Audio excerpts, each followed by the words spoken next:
নমস্কার বন্ধুরা, 2026 সালে ভারতবর্ষ এমন একটি কাজ করে ফেলেছে যার জন্য আপনার গর্ব হওয়া উচিত। কেন কি চীনের যে একটি মুক্তমালা, যে ছিল মুক্তমালার কথা শুনেছেন, তাকে চেকমেট করে দিয়েছে ভারতের নতুন এক করেছে হীরের মালা। ঠিক আছে, সেই চীনকে উল্টো মানে চেকমেট করে দিয়েছে ভারতবর্ষ। সেটা কিভাবে অবশ্যই জানবো আমার আজকের এই ভিডিওতে। কিন্তু তার মধ্যে সব থেকে বেশি মানে এখন চর্চিত হচ্ছে যে বিষয়টা, সেটা হচ্ছে ওমানের দুকম বন্দর। হ্যাঁ, কেন ওমানের দুকম বন্দর খুবই চর্চিত বিষয় বর্তমান সময়ে। যে হরমুজ প্রণালীর যে সংকট, যে ঝামেলা চলছে, সেই ঝামেলাকে মুক্ত করে দিয়েছে ভারতকে এক প্রকার করে, একদম হরমুজ প্রণালী আর গদর বন্দরকে বাইপাস করে কিন্তু ভারতে একটি নতুন গেম, নতুন খেলা কিন্তু শুরু করে দিয়েছে ওমানের দুকম বন্দর থেকে।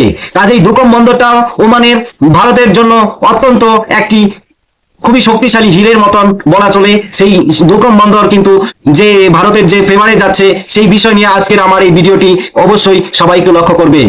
বন্ধুরা, ভৌগোলিক অবস্থানে কতটা শক্তিশালী তার প্রমাণ হলো সেই দুকম বন্দর। দুকম বন্দরটি এমন একটি জায়গায় অবস্থিত, সেখানে কোনো দিক দিয়ে ভারতের কোনো এক প্রকার ঝুঁকি নেই বললেই চলে। তার কারণ এই হরমুজ প্রণালীকে বাইপাস করে কিন্তু এই দুকম বন্দর দিয়ে কিন্তু ভারতবর্ষ মধ্যপ্রাচ্যের থেকে তেল বা গ্যাস সবকিছু আমদানি রপ্তানি কিন্তু এই দিক দিয়ে করতে পারবে। তার পাশাপাশি ইউরোপের দেশগুলোতেও কিন্তু এই দুকম বন্দরের মাধ্যমেই কিন্তু করতে পারবে। তার কারণ হচ্ছে যে বর্তমান যে যুদ্ধ পরিস্থিতি, বর্তমান যে মধ্যপ্রাচ্যে যে একটি যুদ্ধের যে দামামা চলছে, যে অগ্নিগর্ভের মধ্যে দাঁড়িয়ে আছে এই যে মধ্যপ্রাচ্য, সেই মধ্যপ্রাচ্যে এর যে মানে হরমুজ প্রণালীর যে একটি সংকট, যে হরমুজ প্রণালী যে সিকিউরিটি থ্রেট হয়ে যাচ্ছে, প্রত্যেকটা জাহাজের ক্ষেত্রে বিভিন্ন ধরনের সমস্যায় পড়তে হচ্ছে। সেই সমস্যাকে কাটিয়ে দিয়ে ভারতবর্ষ কিন্তু দুকম বন্দরকে একদম তুরুপের তাস হিসেবে ব্যবহার করতে পারবে বর্তমান সময়ে। এবং সেই দুকম বন্দরটি কিন্তু ভারতের জন্য অত্যন্ত গুরুত্বপূর্ণ একটি বন্দর হতে চলেছে। তার কারণ 2026 সালে এসে এবং সেই ঝুঁকি 2026 সালে ভারতে কিন্তু এই দুকম বন্দর একদম ঝুঁকি শূন্য হয়ে নামিয়ে এনেছে। কারণ দুকম বন্দরটি হরমুজ প্রণালীকে বাইপাস করে আরব সাগরে সরাসরি বাইপাস করে আরব সাগরে অবস্থিত। এর মানে কি? এর মানে হলো যদি যে বর্তমানে যে হরমুজ প্রণালীতে সমস্যা হচ্ছে, জ্বালানি সরবরাহের যে সমস্যা হচ্ছে, এই জ্বালানি সমস্যা সরবরাহ করতে বা জাহাজ আসা যাওয়া করার জন্য কিন্তু ভারতের এর একদম সরাসরি ভারতের সরকারের কিন্তু কেউ হাত দিতেও পারবে না সেই আরব সাগরে, যেহেতু এটা ডাইরেক্ট আরব সাগর থেকে এটা আসছে। ঠিক আছে, এর হরমুজ প্রণালীতে কিন্তু এটা যেতে হচ্ছে না, একদম সরাসরি আরব সাগরে অবস্থিত। এটি কেবল একটি বন্দর নয়, 2026 সালে কিন্তু ভারতের একটি নতুন তুরুপের টাচ বা জ্বালানি গ্যারান্টি হতে চলেছে এই দুকম বন্দর।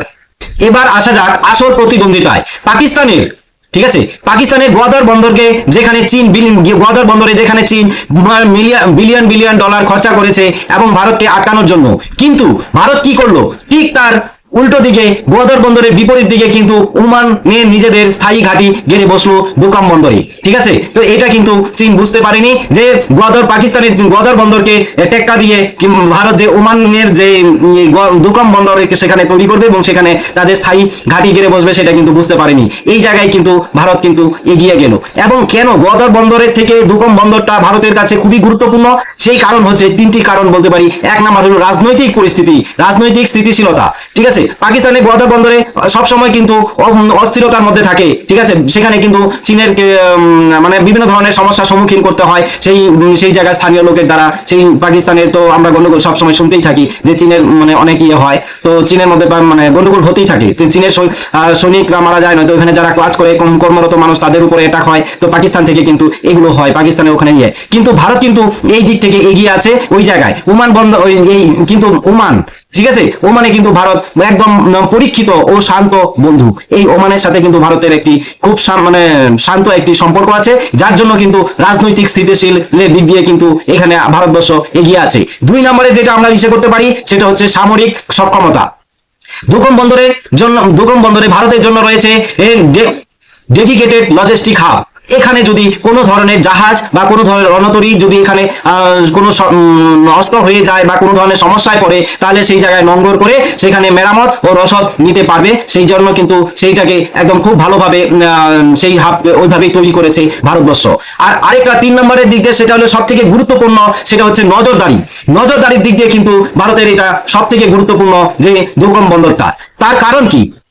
তার কারণ হচ্ছে আমরা যদি দেখি যে দোকম বন্দরে যে একদম যেহেতু একদম পাকিস্তানের গদর বন্দরের বিপরীতে, তো একদম তো সেই জায়গায় সেই দিক থেকে কিন্তু দেখলে আমরা যে আমাদের ভারতের নজরদারি বিমানগুলো যে ওখানে যখনই উড়বে, উড়া মাত্রই কিন্তু চীনের গদর বন্দরে চীনের যে প্রত্যেকটি জাহাজ ভারতের নজরে চলে আসবে, এবং চীন যদি আমাদের নজরদারি করার চেষ্টা করে সেক্ষেত্রে কিন্তু ভারত আরো এক ধাপ এগিয়ে গিয়ে তাদের ঘাড়ে দরজায় বসে আছে, সেটা কিন্তু সেই জায়গায় কিন্তু ভারত একদম অ্যাডভান্স হয়ে রইল। কাজেই এই জায়গা থেকে ভারত কিন্তু এই তিনটা জিনিসের উপর দিক দিয়ে কিন্তু ভারত একদম দুকম বন্দরটা খুবই অ্যাডভান্স পজিশনে আছে। এখন এক কথায় বলি বন্ধুরা, ভারত কিন্তু এমন একটি মাস্টার স্ট্রোক খেলে দিয়েছে, একটি তুরুপের টাচ করে নিয়েছে, সেটা কিন্তু চীন কল্পনাও করতে পারেনি যে ভারত এইভাবে এমন একটি কাজ করে ফেলবে, যার জন্য চীন মানে এক প্রকার স্তম্ভিত হয়ে গিয়েছে। কেমন ভাবে ভারত কেবল ওমান সাগরের মধ্যেই থেমে থাকেনি, মালয়েশিয়ার এগালাস্কা এবং সেশেলসের অ্যাজামসন আইল্যান্ড এবং ভিয়েতনামের নাটাং এবং ইন্দোনেশিয়ার সারবাং বন্দরে এই সবগুলোকে এক করে এলে কিন্তু ভারতে তৈরি হয়ে যাচ্ছে নেকলেস অফ ডায়মন্ড।